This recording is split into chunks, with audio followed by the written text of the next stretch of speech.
I'm Dave Rothrock with The Ranting Angler. And I'm Phil Gay, Phil Gay Casting. We're here today to talk about fly casting and how to better approach our casting and our fly presentation to do our best to reduce the effects or eliminate the effects of drag. And that will allow you to catch more fish, which I guess is the objective here. All right, Dave, the situation here is we got a fish over against the bank there. You know, slower water over there. We got fast water between us and there. If we just throw a straight line cast across there, it's going to immediately drag, and, you know, and we're not going to get a good drag over where the fish is. So we need to do a reach cast, and I'll just reach the line way upstream, put it right in front of the fish, and then normally bring the rod back in front of you when you're just using it like this, because while the river's undoing this part of it, you know, we'll get a good drift out there where the fish is. And we don't need to drift the whole river. We need to get a good 4 to 8 foot drift in the, you know, where we know the fish to be. So once again, we just draw a backward L in the air for this one, so we get, and then bring the rod back in front of you. So that, well, I said, well, the river's undoing that. You got to give it a shot. Okay, what I'm going to be doing is, obviously I've started from scratch, no line out. I'm going to go ahead and make my cast and go ahead and reach, and there it is. I bring that rod back. I've hit my target. I know I'm in the zone, and I'm going to be able to get the best drag-free drift that I can possibly get for this scenario. And you know, if you do that cast right, you'll have a straight line from the fly back to the rod tip. That's exactly right. A reach cast is a straight line cast. I think that's important for people to recognize.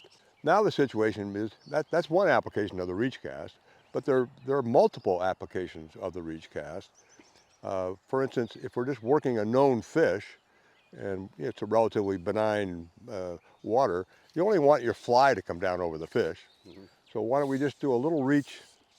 I'm going to do a little reach to the left, just a little tiny one. See, just about a 10-degree reach. Now only the fly is going to come down over the fish, and maybe, you know, some of the leader obviously, but just what you don't want to do is go straight up over the top of that fish and drag everything down over the top of them. That's right. So we just want just a little tiny reach, about a 10-degree reach, just like that. In either direction. You know, in this situation, we can go either way. We can do the reach. So that's another application. All right, let's look at a situation where we got a big rock between us and the fish. So we'll put a big rock out here. We'll make this a rock, and everybody knows that behind a rock, you got a pocket. And right behind the rock, the water is actually going upstream, and then at some point it goes downstream. And here's a little aside for all you fly fishermen. There's a little glassy spot in every pocket behind every rock. That's where the fish is, because there's no flow right there. He doesn't have to fight the current. He's laying right in that little glassy spot. So now, if I have to cross this pocket to get to the fish, I'm going to have to do some kind of a bump mend to put the line in the right place. So I'm just going to, see, I just lay a nice little bump in there, and now while the river's moving that upstream or downstream, depending on where you put it, you're getting a good drift out where the fly is. So just do your mend. Just do your bump mend. If you want them in close to you, you do it later. If you want them further out, you got to do it sooner. So it all depends on what you're trying to accomplish here with the cast. Absolutely. So try a couple of those. They're kind of fun. This is one of the casts that I really enjoy using on the stream. It really is very, very versatile, very effective. And so there I've bumped right around. That's a little bit further out. And it is a matter of timing. How quickly you move that rod tip after you stop accelerating determines where that mend really appears. Correct. So if I wait a little bit longer, there it is a little bit further back. Yep. Now if I wait quite a bit longer, I can do all sorts of things. Yep. Okay, there it is all the way back at the rod tip. And it's not always a rock situation. Sometimes we just got a little fast chute right here in front of us. You know, fast chute going this way, we're trying to cast over there. You just got to put a little bump mend up into that fast chute, and while the river's undoing that, you'll get a good drift out there. Oh yeah. So you can do. You know, it's a useful cast we're doing with different speeds of water, but also pockets behind rocks and stuff like that. I often tell my my students, guys I'm fishing with, fly fishing is a sport of observation. not only for what the water is going to do to your line, but what kind of bugs are around. Amen. Yep. Take a few minutes to take a look at things before you just start wailing away. Absolutely. Remember I showed you that circle cast. Oh yeah, yeah. Oh, how well I know. Absolutely. The circle cast is a really nice cast because it allows you to present the fly at a couple different distances without without changing your line length. So it all depends on what altitude or what level you bring the circle around. So if I want to go way out, I bring it around lower. If I want to come in closer to me, I just bring it around higher and I set it down right there. So you can work an entire riffle, way over there, but circle's real low. There's your drift time right there. This is a down and across cast. It doesn't work in any other situation, but it's a down and across cast, and that's important. So don't even bother trying this in any other situation because it won't work. But down and across, boom, I can work that angle, I can work that distance, I can work even in closer if a fish popped up right there. And that's your drift. This is your drift. You just feed that into the drift. Just lower your rod, feed it right into the drift. One of the things I see here, and we talk about the circle cast, but that means at some point in time, somewhere, there's a circle motion that's being imparted. So it's a circle motion with the tip of the rod. It is. And the one thing I think we really have to grasp here is the fact that whatever the rod tip does, it has actually told the line what to do. Right. I always tell people, in the corporate world, you have an owner, a manager, and a laborer. And that's we're the owner, the rod is the manager, and the laborer is the line. But it's the most loyal team we've ever seen in our lives. Because whatever we tell the manager to do, he will tell the laborer to do, and that's the result we're going to get. If we've got any weaknesses in that, it's going to show up. So it all goes back to us, to the caster. And once we can incorporate these movements and learn the timing and the execution, we are so much more effective in dealing with that nemesis we call drag. Right. I've been fishing for a long time. We have been. I've been fly fishing for 70 years, Yep. Believe it or not. Well, I got 59 behind my belt. Okay. And we've seen lots of different situations on Absolutely. the river, and we've created casts in many cases to deal with certain situations. A classic downstream cast, is that parachute where you just kind of leave it up until the fly's on the water, and then you lower the rod, and that's your drift time. Yep. Well, you can't do that if you've got a tree back here.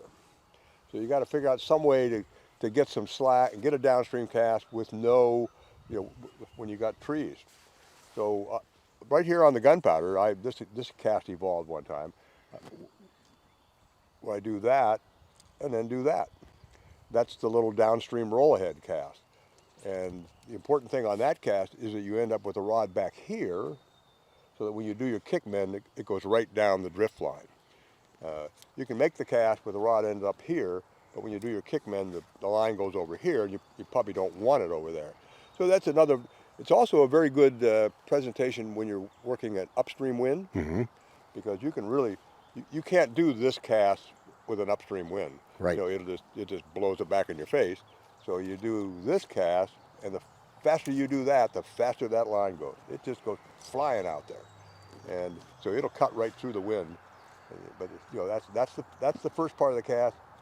The second part is simply a kick mend, where you just roll some slack down there.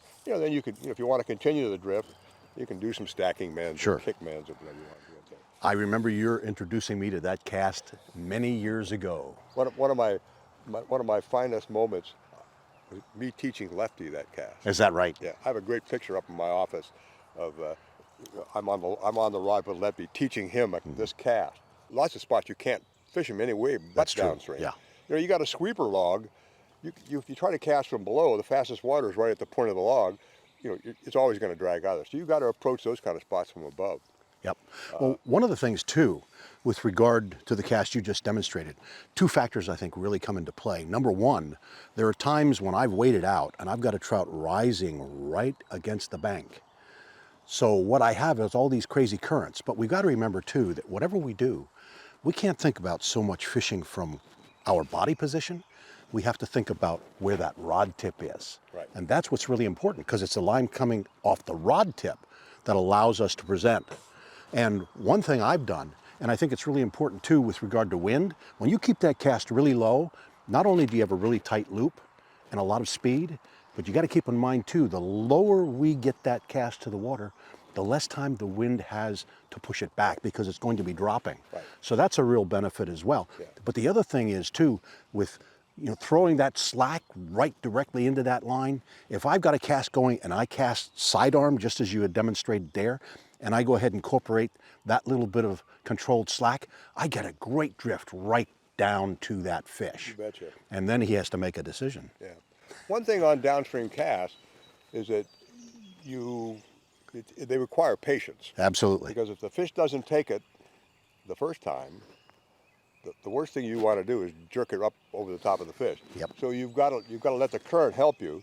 You got to, whatever the best current is, either flip your line that way or that way, and let the current pull the fly, off of the angle that the fish is on, and then pick it up and make the next cast. Yep. It requires some patience, but it's got to be done. Otherwise, you're just snatching the fly up right over the top of the fish.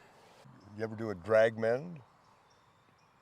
Okay, you're going to have to demonstrate this one. Well, if you make a cast and it goes a little further than you wanted it, just oh, absolutely. Repositioning the fly? yeah, absolutely. Just drag it back Yeah. to mend. I do that a lot, actually. Yeah, just drag it back Yep. here, get it on the right drift Yep. line. Yep. So sometimes, Dave, riffles, they're coming right at you. They look homogeneous, but they're not. Every little rock down there is pushing up its own little hydraulic.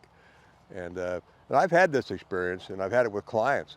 They're making perfectly good casts, and there's rising fish, and the fish are not taking the fly. And I know it's the right fly because we've been catching fish on it. I said, let's try putting a little slack in here. Let's just put some, we do a wiggle cast. Just put a little some little wiggles in there to put some controlled slack in there, and boom, suddenly we start catching fish. So it was an eye-opening experience. And you could make big serpentine or little ones. It doesn't make any difference. Mm-hmm. You try it different ways, mm-hmm. And so that and the curve cast, the best application, or the most common application I'm aware of in curve cast is drift boat fishing, because you're going down the river and you've got to get the fly against the bank, but the fly needs to be the furthest thing down the river. So we just do those curves right like that and put your fly right over against the bank, and now all your line, everything is up current. Yep. So that's an application. That little negative curve there. I saw a beautiful brown trout caught up at Spruce Creek one time. The guy just made a bad cast, but it ended up being a perfect underpowered negative curve. The fly landed right against the bank, and this big brown trout came out and ate it. I said, if I'd asked you to do that, you couldn't have done it. But that's exactly. Well, it's one thing I tell my students and other people that I'm around when we start talking about fly casting with regard to that negative curve. And I try to work with them a lot in my own casting practice. They are probably the most difficult cast to present accurately. That is. But it is. Once you are able to get some accuracy out of that cast, I was fishing one time and there's slow water over here, fast water here. And I threw, because I'm left-handed obviously, an underpowered negative curve, and everything landed in this slower water, drifted right down to that trout. It took that fly. I would have never gotten that fish in any other circumstance. Well, let's say we've got an obstacle. Let's say that, for example, there's a big rock and there's a fish rising right at the top of that rock, and they will hold because there is that cushion that is formed once that, it's really funny. We think, oh, this current smacks into something. In reality, I can't explain it. It's a hard hydraulics issue, but there's that cushion that develops in front of that rock as well. We didn't think that it should happen, but it does. So, yeah, exactly. So what I do is I go ahead and I start this cast, I get it going, I go off to the side, overpower a little bit. It's actually like a tuck cast. And a lot of people are starting to equate it to that. It's true. But when I present that, everything is around that rock, and now all I've got is that fly drifting right to that cushion where that trout lies, and I'm in the game to be able to catch that fish.